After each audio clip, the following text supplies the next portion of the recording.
Sheikh Hasina mother of fascist. রক্ষণাবেক্ষণের অভাবে ব্যবহারের অনুপযোগী ৬৪২ কোটি টাকার ইভিএম। ডক্টর ইউনূসের বই গায়েব জাতির জন্য লজ্জাজনক। রব এবার দেখবেন বিস্তারিত সংবাদ। দুর্নীতি দুঃশাসন এই দুই মিলেই বিগত ১৪ বছর ধরে চলছে শেখ হাসিনার শাসন। যদিও শেখ হাসিনা ও তার দলের নেতাকর্মীরা দাবি করছে দেশে নাকি উন্নয়ন ও সুশাসনের বন্যা বয়ে যাচ্ছে, কিন্তু গণমাধ্যম খুললেই প্রতিদিন দুর্নীতি, লুটপাট আর খুন হত্যা ছাড়া অন্য কোনো খবর চোখে পড়ে না। আর গণমাধ্যমগুলোকে নিয়ন্ত্রণে রাখার কারণে শেখ হাসিনা ও তার দলের নেতাদের দুর্নীতি, লুটপাটের সঠিক তথ্য দেশবাসী জানতে পারছে না। এরপরও কয়েকটি গণমাধ্যম মাঝে মধ্যে ছোটখাটো দুর্নীতির যে রিপোর্ট প্রকাশ করে, তাতে বোঝা যায় যে দেশে কি পরিমাণ লুটপাট হচ্ছে। কথিত উন্নয়নের নামে শেখ হাসিনা প্রতিদিন সারা দেশে বিভিন্ন প্রকল্প উদ্বোধন করছে। এসব প্রকল্পের জন্য বরাদ্দ করা হচ্ছে হাজার হাজার কোটি টাকা। শেখ হাসিনাও এসব কথিত উন্নয়ন প্রকল্প থেকে তার দলের নেতাকর্মীরা শত শত কোটি টাকা বিভিন্ন অজুহাতে লুটে নিচ্ছে। এমনকি এসব লুটপাটের সাথে সরকারি আমলারাও জড়িত। খোদ পরিকল্পনা মন্ত্রী এম এ মান্নান নিজে ক্ষোভ প্রকাশ করে সেদিন বলেছেন, প্রকল্পগুলোতেও টিমওয়ার্কের মাধ্যমে দুর্নীতি হচ্ছে।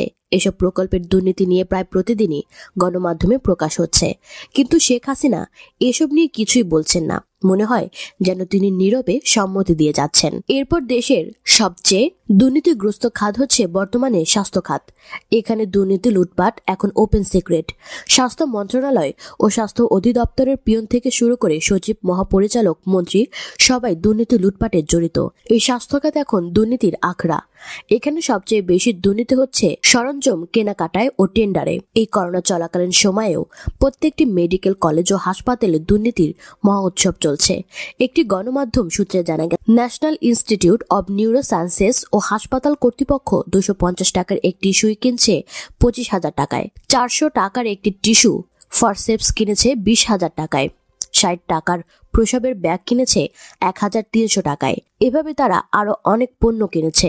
নিউরো সায়েন্স হাসপাতাল গড়ে মাসে ১০ থেকে ১১ কোটি টাকার MSR পণ্য কেনাকাটা করে থাকে। বছরে প্রতিষ্ঠানটি ১৩০ কোটি টাকার বেশি কেনাকাটা করে, যার বড় অংশেই এমন সাগর চুরি হয় বলে সংশ্লিষ্টদের মত। তারপর করোনার টিকা নিতে হচ্ছে আরেক কাণ্ড। বিভিন্ন দেশ থেকে টিকা কেনার ক্ষেত্রেও সরকারের লোকজন শত শত কোটি টাকা হাতিয়ে নিচ্ছে। স্বাস্থ্য খাতের এসব দুর্নীতি, লুটপাটে টাকার বড় একটি অংশ যাচ্ছে শেখ হাসিনার পরিবারের হাতে, যার কারণে স্বাস্থ্যমন্ত্রী জাহিদ মালিক সহ দুর্নীতিবাজ আমলাদের বিরুদ্ধে কোনো ব্যবস্থা নিচ্ছে না শেখ হাসিনা। এরপর বিগত কয়েক বছরে জলবায়ু ফান্ডের জন্য বিদেশ থেকে ৭০০ কোটি টাকা এনেছে সরকার। এই অর্থের লুটপাট করেছে সরকারের লোকজন। শেখ হাসিনা এসব জানার পরও কিছু বলেনি। শেখ হাসিনার আশ্রয় প্রশ্রয়ে বিগত ১২ বছর ধরে লুটপাট হচ্ছে। এসব দুর্নীতি, লুটপাট থেকেই অংশ পাচ্ছে শেখ হাসিনা। দুর্নীতিবাজদের তিনি মায়ের মতো ছায়াদান করছে। তাই আমি বলবো, শেখ হাসিনা এখন মাদার অব অল করাপশনস। অন্যদিকে প্রায় ৬৪২ কোটি টাকার মূল্যের কমপক্ষে ২৭,৯০০টি ইভিএম যথাযথ স্টোরেজ সুবিধা ও রক্ষণাবেক্ষণের অভাবে এই মুহূর্তে ব্যবহারের অনুপযোগী হয়ে পড়েছে। নির্বাচন কমিশন সূত্রে এ তথ্য জানা গেছে। ইসির বেশ কয়েকজন কর্মকর্তা বলেছেন, মাঠ স্তরে নির্বাচনী অফিস বা স্কুল রুমগুলোতে অযত্নে থাকায় এই ইলেকট্রনিক ভোটিং মেশিনগুলোর বেশিরভাগের নিয়ন্ত্রণ ইউনিট, মনিটর, ব্যাটারি এবং তারগুলো এখন অকার্যকর হয়ে পড়েছে। ইসি বিভিন্ন নির্বাচনে ব্যবহারের জন্য ২০১৮ সাল থেকে এ পর্যন্ত পর্যায়ক্রমে ১.৫ লাখ ইভিএম কিনেছে। প্রতিটি ইভিএম এর দাম ২,৩৫,০০০ টাকা, যা ভারতে মেশিনের দামের প্রায় ১১ গুণ বেশি। ইসি কর্মকর্তারা বলছেন, বিভিন্ন স্থানে কার্ডবোর্ডের বাক্সে সংরক্ষণ করা আরও ৪৫,৫০০টি ইভিএম স্যাঁতস্যাঁতে ভাব থেকে ক্ষতির ঝুঁকিতে আছে, যা আসন্ন নির্বাচনে ব্যবহারের অনুপযোগী হয়ে উঠতে পারে। চলতি মাসের শুরুর দিকে ইসির অভ্যন্তরীণ এক কর্মশালায় দেওয়া এক প্রেজেন্টেশনে দেখা যায়, সারা দেশের জেলা ও উপজেলা পর্যায়ে ইসির মাঠ, কার্যালয় ও স্কুল রুমে ৯৩,০০০ ইভিএম রাখা আছে। এতে বলা হয়, ইসি অফিসগুলো থেকে পাওয়া তথ্যে দেখা যায় এই মুহূর্তে ৩০% মেশিন ব্যবহারের অযোগ্য। প্রেজেন্টেশনে বলা হয়, রক্ষণাবেক্ষণের অভাবে ইভিএম এর মেয়াদ বা আয়ু কমে যাচ্ছে। এতে উল্লেখযোগ্য সংখ্যক মেশিন ক্ষতিগ্রস্ত হয়েছে, এমনকি কিছু মেশিনের কিছু অংশ হারিয়েও গেছে। একই অনুষ্ঠানে আরেকটি প্রেজেন্টেশনে বলা হয়, ১.৫ লাখ মেশিনের মধ্যে ইসির ফিল্ড অফিস ও স্কুলগুলোতে ৯৩,০০০, বাংলাদেশ মেশিন টুলস ফ্যাক্টরিতে ৫৪,৫০০টি এবং রাজধানীর আগারগাঁওয়ে ইসি অফিসের বেসমেন্টে 2500 মেশিন সংরক্ষণ করা হয়। জানতে চাইলে ইভিএম এর প্রকল্প পরিচালক সৈয়দ রাকিবুল হাসান স্বীকার করেন, ইভিএম সংরক্ষণের জন্য যথাযথ স্টোরেজ সুবিধা নেই। তিনি বলেন, অনেক ক্ষেত্রে মনিটর ভেঙে ফেলা হয়েছে এবং তার আঙুলের সঙ্গে মিলে যাওয়া উপাদান ও ব্যালট ইউনিটের বোতাম ক্ষতিগ্রস্ত হয়েছে। মেশিনগুলি স্যাঁতস্যাঁতে জায়গায় রাখা হয়েছিল, তবে তিনি দাবি করেন এইসব মেশিন মেরামতযোগ্য। মেশিনগুলো 5 বছরের সার্ভিং ওয়ারেন্টি এবং 1 বছরের পার্টস ওয়ারেন্টি সহ কেনা হয়েছে।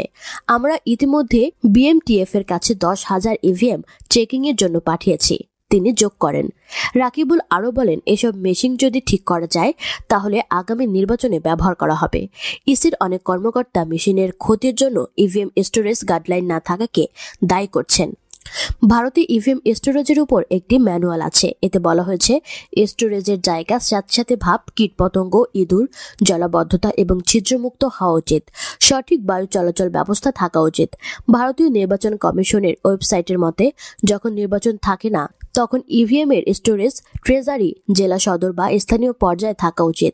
এর মধ্যে নিচ্ছিদ্র নিরাপত্তা ও অগ্নি নিরাপত্তা ব্যবস্থা থাকা উচিত। রাকিবুল জানান, 8,711 কোটি টাকার একটি প্রকল্পের আওতায় ইভিএম এর যথাযথ সংরক্ষণের জন্য তারা ইতিমধ্যে 10টি অঞ্চলে 10টি গুদাম স্থাপনের প্রস্তাব করেছে, যেখানে সব ধরনের নিরাপত্তা থাকবে। প্রতিটি গুদামে প্রায় 45,000 ইভিএম এর জায়গা থাকবে। ইসি আরও 2 লাখ ইভিএম কেনার প্রকল্প প্রস্তাবের খসড়া তৈরি করে তা অনুমোদনের জন্য পরিকল্পনা কমিশনে পাঠিয়েছে। প্রধান বিরোধী দলগুলোর আপত্তি সত্ত্বেও আগামী জাতীয় নির্বাচন 150টি নির্বাচনী এলাকায় ইভিএম ব্যবহার করার জন্য ইসির 23 আগস্টের সিদ্ধান্তের পর অতিরিক্ত ইভিএম কেনার এই উদ্যোগ নেওয়া হয়েছে। অপরদিকে নোবেলজয়ী ডক্টর মোহাম্মদ ইউনূসের লেখা a world of 3 zeros, the new economics of zero poverty, zero unemployment and zero net carbon emissions বইটি অদৃশ্য শক্তির ইশারায় জাতীয় সংসদ লাইব্রেরি থেকে গায়েব করার ঘটনায় তীব্র নিন্দা জানিয়েছেন জেএসডি সভাপতি আসমা আব্দুর রব। গণমাধ্যমে দেয়া এক বিবৃতিতে তিনি এই নিন্দা জানান। বিবৃতিতে আব্দুর রব বলেন, বিশ্বে বরেণ্য বাঙালির অহংকার ডক্টর মোহাম্মদ ইউনূসের এই ওয়ার্ল্ড অব 3 জিরোস বইটি মানবজাতি ও পৃথিবীকে রক্ষার নতুন দর্শন হিসেবে সারা বিশ্বে ব্যাপকভাবে আলোচিত। সেই বইটি জাতীয় সংসদ লাইব্রেরিতে রাখা ভীতিকর গণ্য করে টানা হেঁচড়া করা, সরিয়ে ফেলা, আড়াল করা এবং গায়েব করার ঘটনা অতীব দুঃখজনক।